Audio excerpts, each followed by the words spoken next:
This is CBN NewsWatch.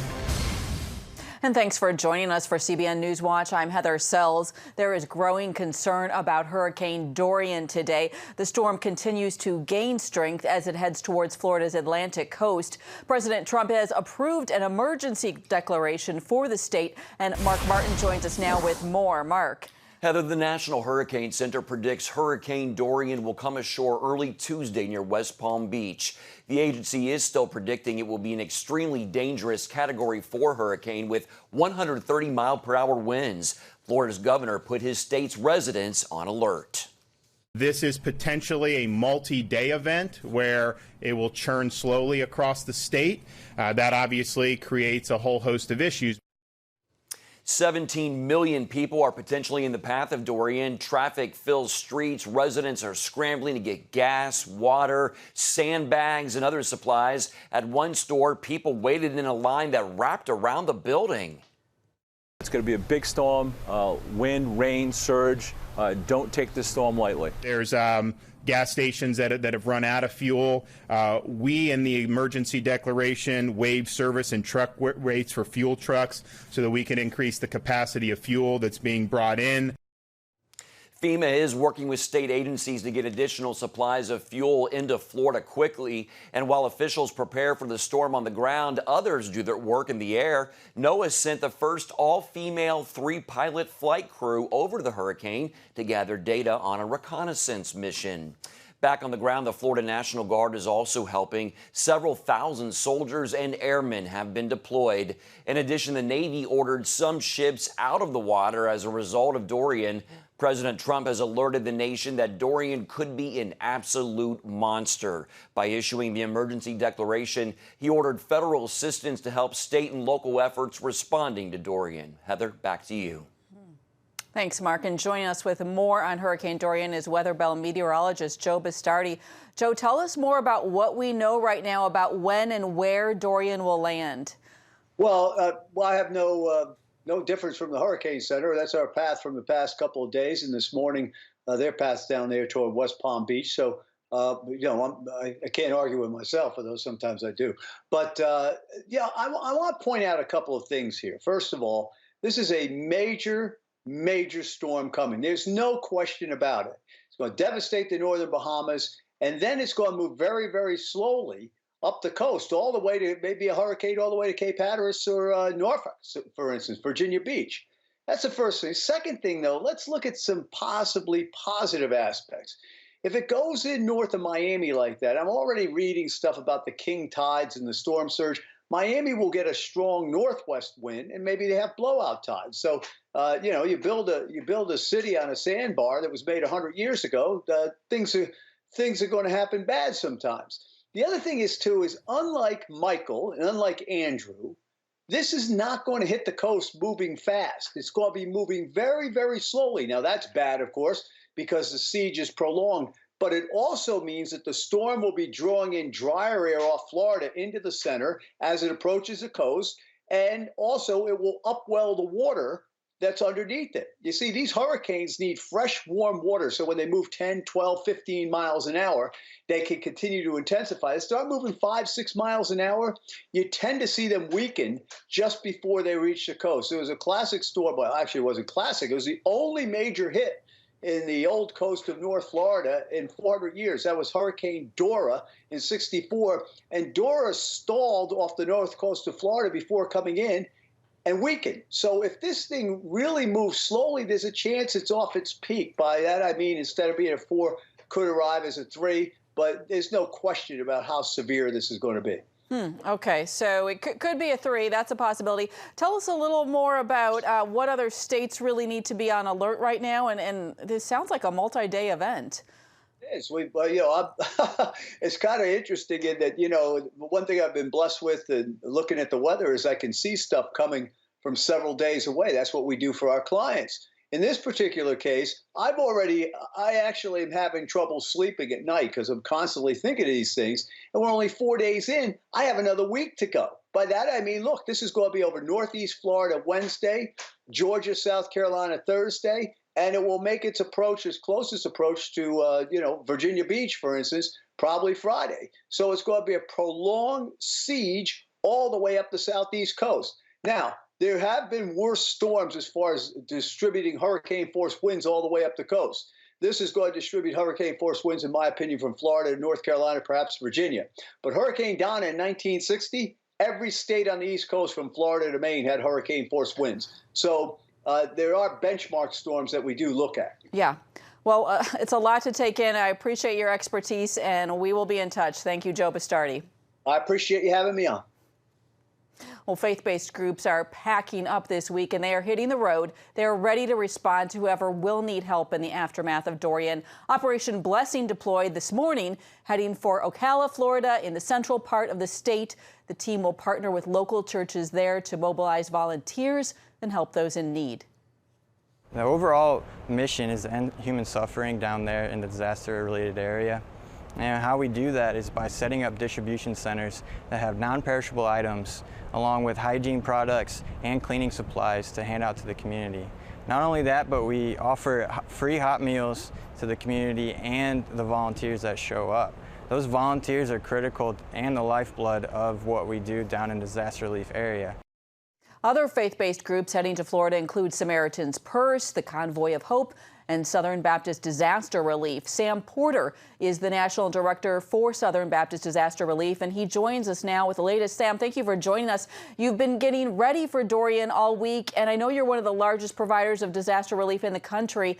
Tell us about how you are partnering with everyone from FEMA to volunteers across the country to coordinate a response to this storm. Well, thank you for having us, Heather. Yes, it's a real cooperative effort across what we call the disaster world, and we work very closely with FEMA, State Emergency Management Operations, and then also breaking down to counties and cities. And also we work very closely with the other non-profit organizations. I know Anthony, you're director there for Operation Blessing, and we have a very good relationship, and we play very well together in the sandbox, as we say. That's good. Tell us about the supplies you're assembling and how you plan to help victims of the storm. Yes, our Send Relief, we have a Send Relief, which is the compassion arm of the North American Mission Board. The Send Relief part of North American Mission Board, representing the Southern Baptist Convention, all the churches of Southern Baptist, is in Ashland, Kentucky. And they are actually loading supplies right now with rolled roofing, which is temporary tarping, temporary roofing for homes after their roofs have been compromised by the storm. Then we'll also have other tools and equipment to also cover up, to work with chainsaw teams, clearing trees and tree debris from homes and yards, as well as with this much rain, we know there's going to be a massive amount of flooding. And so we'll have a lot of flood relief, cleaning supplies, and then we will send that. We'll stage that probably somewhere in the Atlanta area to where we can get in. But as large as this is going to become, we're going to be putting supplies in at least primarily start with 5 locations, but we'll bring supplies to every place we have a disaster team. Sam, I know we're praying that this storm will diminish. We're praying for those who might be affected by it. How can we pray for you and your team as you're making decisions? Well, one, we want to first pray for those that are in the path of the storm. That is our number one concern. And then that they'll have safety. But then also, we just want to pray that Southern Baptist Disaster Relief and the support of Send Relief, which represents, again, all the Southern Baptist churches across the United States, that we'll have volunteers that will be ready to serve. And, and just to pray to that end, I would really challenge all the Southern Baptist churches out there to be ready to help support your national team. We have disaster relief volunteers in all 50 states and all the territories, and so we just pray that we will be able to respond in a very significant way to help the people. Yeah, to what sounds like a very significant storm. All right, Sam Porter with Southern Baptist Disaster Relief. Thanks for your time. Thank you. Well, turning to other news, police are encouraging Hong Kong residents to stay away from any non-authorized rallies tomorrow after authorities banned a major march, warning that those caught could face a 5-year jail term. Hong Kong pro-democracy activist Joshua Wong was arrested yesterday. He was charged with inciting others to join a protest outside a police station in June. Wong says he is not afraid of white terror and that he plans to continue protesting. He and fellow activist Agnes Chow were released on bail after being arrested and charged earlier in the day. And CBN senior international reporter Dale Hurd joins us now by Skype. Dale, I understand that you predicted last week that the leaders of the Hong Kong protest movement would be arrested. What led you to that thinking, and what do you think now? Heather, I was on a radio program, to me, the thinking of Beijing and the logic, the evil logic of Beijing, the way this I expect to end is for the leaders to simply disappear, to get sucked into the Chinese, the country of China, just to be removed from Hong Kong. They can't have another Tiananmen Square. They can't have a lot of bodies in the street. So I think the movement will be decapitated. Then today we saw two leaders get picked up by police cars, and was thankful to see them be released, though. Joshua Wong mentioned white terror. Talk about what is meant right now by white terror. He's not talking about white people. He's talking about state terror. And he has reason to be concerned because China practices this so-called state terror, white terror on its own people every day on an immense scale. And these young people are very courageous, and they're taking a lot of risks, what they're doing. We've seen video of protesters singing praise songs, praying. How would you characterize the importance of the Christian faith to this movement? Yeah, I would say it's extraordinary, except we serve an extraordinary God. And so it's just a blessing. It's a wonderful thing. This goes back to 2014. And this can't be overstated. Sometimes, we kind of hoping Christianity is the center of something, but it really is at the center of these protests. And it makes a lot of sense because communism was a movement against God. It is godless. And Hong Kong was, in a sense, formed by missionaries along with merchants. And so it was a bastion of Christianity. And so here we are in 2019 with communism versus Christianity. Fascinating. All right, Dale Hurd, thanks for your insights. Thank you.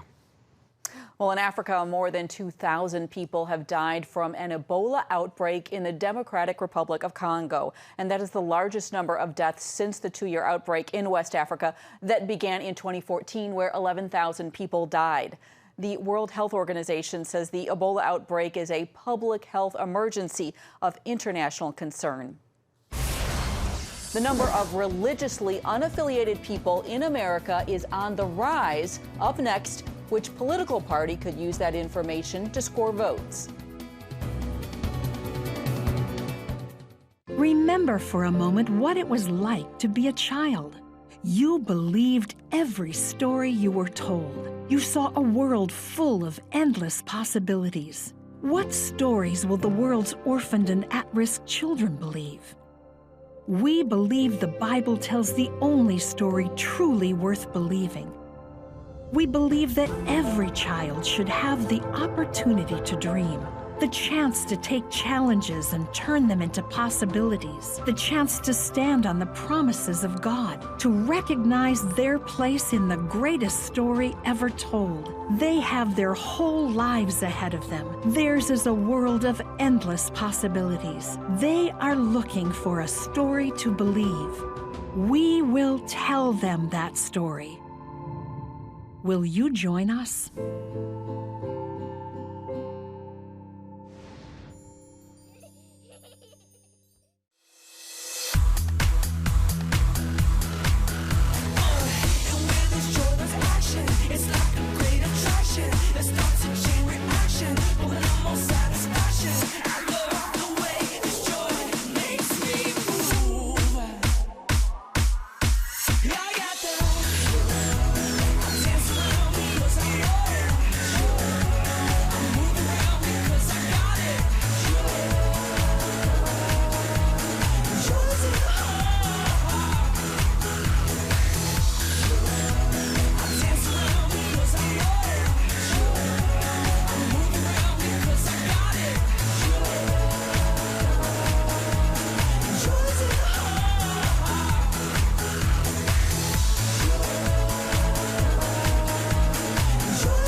Democratic National Committee has passed a resolution praising people who are religiously unaffiliated.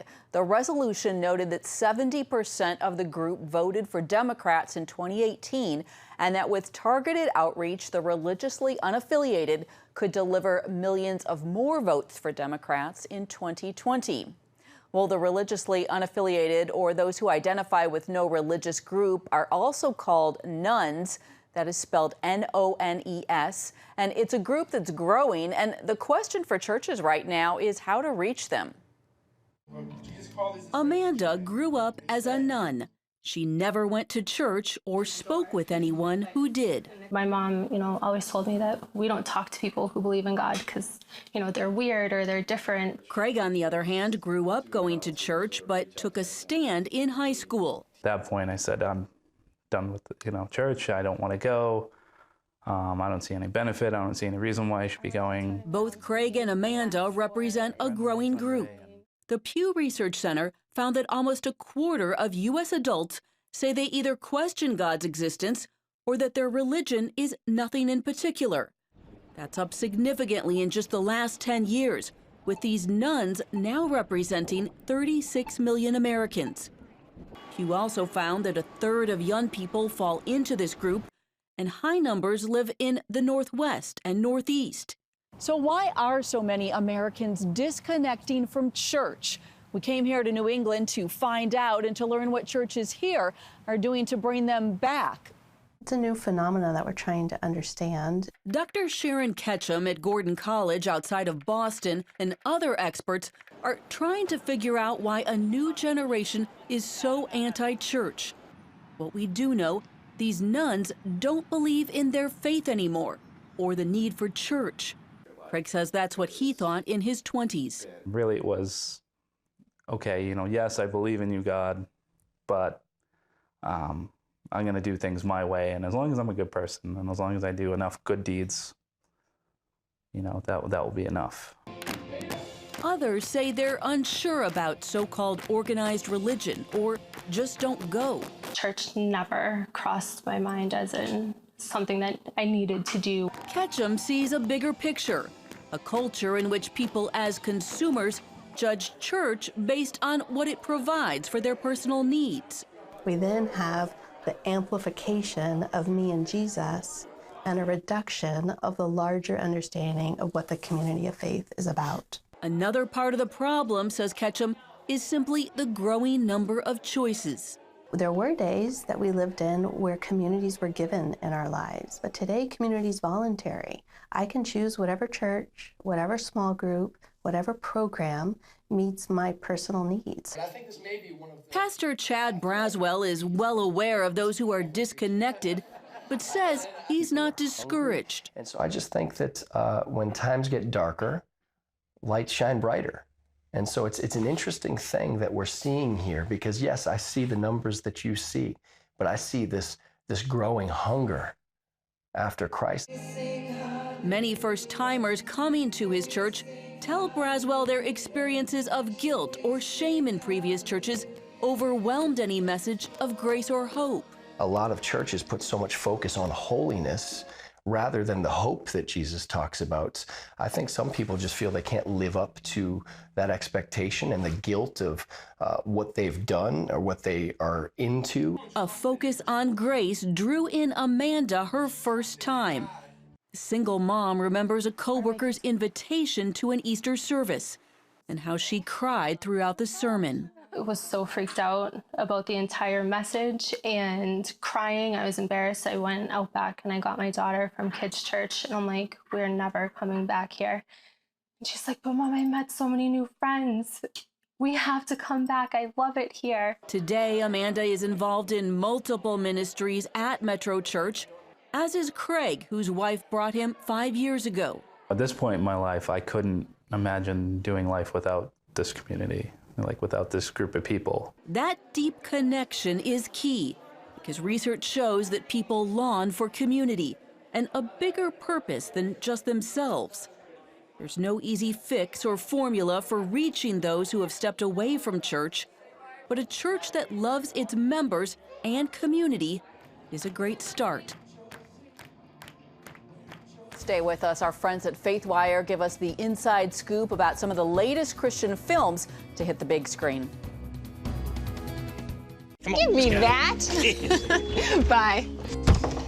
Sure, life is busy, but I found a way to make a huge difference in people's lives. I guess you could say I'm changing the world right here from home. I bring medical supplies and doctors to people in need, and dig wells so that villagers can have clean and safe water to drink. I make it possible to preach the gospel in over 100 countries, including right here in America. And when disaster strikes, I'm there, providing food, thank you, and emergency supplies to give people hope again. Every day, CBN and I are making the world a better place. Here you go. My life is hectic, so I joined CBN through Pledge Express. My bank does all the work, and I know that my gift is being used where it's needed most. So become a CBN partner and join Pledge Express, because you can do a world of good right from where you are. Hi, good morning. Are you ready to get started? Hey, if you're tired and exhausted all day, you can't think clearly, and you really just need a cup or even a pot of coffee to get through your day, then join me, Dr. Josh Axe, for this new series where I'm going to teach you how to transform your diet and use essential oils and supplements to get a better night's sleep. Get Protect Your Sleep and live your best life with innovative information from 5 leading sleep experts. If you're not a great sleeper, you can do things to make yourself a great sleeper. If you're already a pretty good sleeper, you can enhance your sleep and be even better. Discover a sleep-enhancing bedtime routine, how to put insomnia to rest, learn how to relieve pain that disturbs sleep, and much more in Protect Your Sleep. Everything you do better with a good night's sleep. Wake up to your best life. Call 1-800-700-7000 to get your free DVD or booklet of Protect Your Sleep today. Don't miss out on this brand new series. Welcome back here with this week's trending stories from FaithWire, CBN's Jessica Chaco and Dan Andros. Well, over 100,000 people attended the annual SoCal Harvest Crusade in Angel Stadium over the weekend. This was the 30th year of the event, making it one of the longest-running evangelistic crusades in the nation. Dan Andros, managing editor of FaithWire, is here to tell us more about the event. Dan? Yeah, it's amazing. This is a humongous event, and every year we're blown away by the numbers, as you said. Hundreds of thousands of people over the weekend there, and thousands making a proclamation of faith. Really an amazing statement, and really one that often gets ignored by the mainstream media. But Pastor Greg Laurie has been running this event. You have all kinds of big acts there, like Lecrae, Jeremy Camp. All the big names are there. So really great to see a bit of a revival. I mean, people talk about Christianity being on the decline and how we're being pushed aside, but just because the media is ignoring some of these things doesn't mean they're not happening. And so obviously CBN and FaithWire are always going to cover stuff like this, even if the mainstream media ignores it. But lots of people making a proclamation of faith in the name of Jesus, and it's really cool to see. Well, if you're looking for family-friendly, faith-based films this fall, we've got a list of 3 that you're going to want to check out. Dan?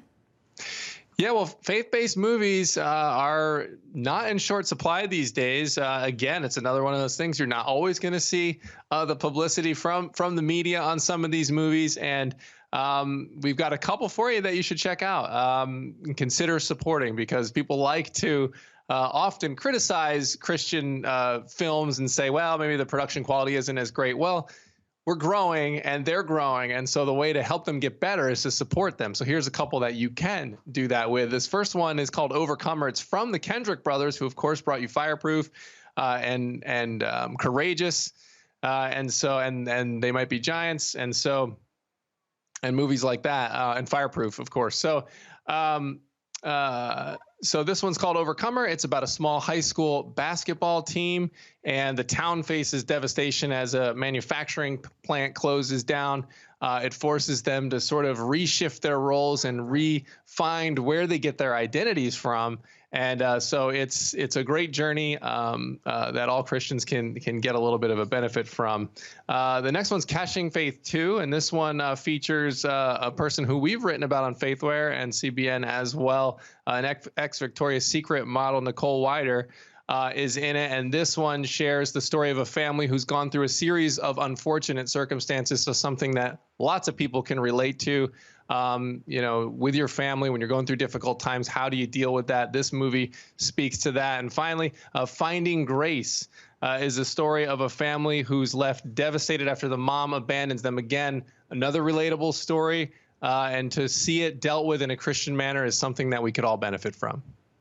Well, thanks, Dan. You can find these stories and more on Facebook and on the web at faithwire.com. A sweet surprise for a family in Ohio. We'll show you what happened at their school's annual flag raising program. We will move the American embassy to the eternal capital of the Jewish people, Jerusalem.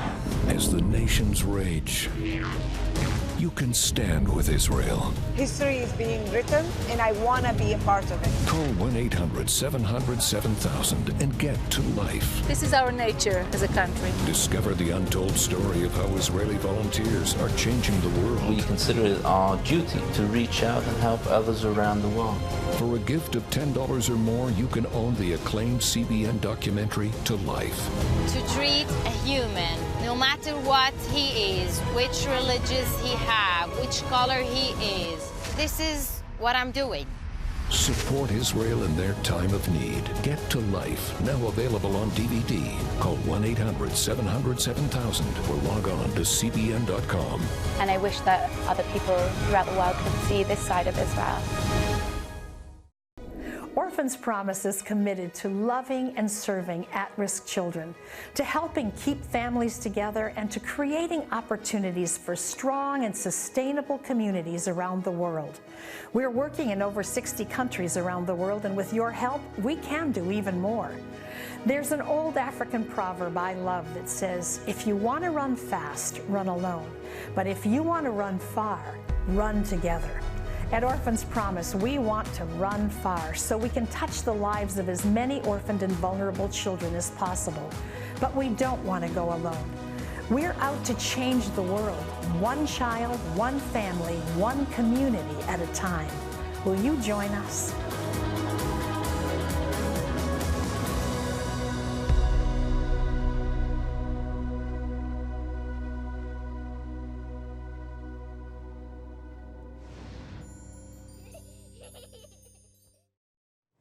An Ohio family got a big surprise at their school's annual flag raising ceremony this year.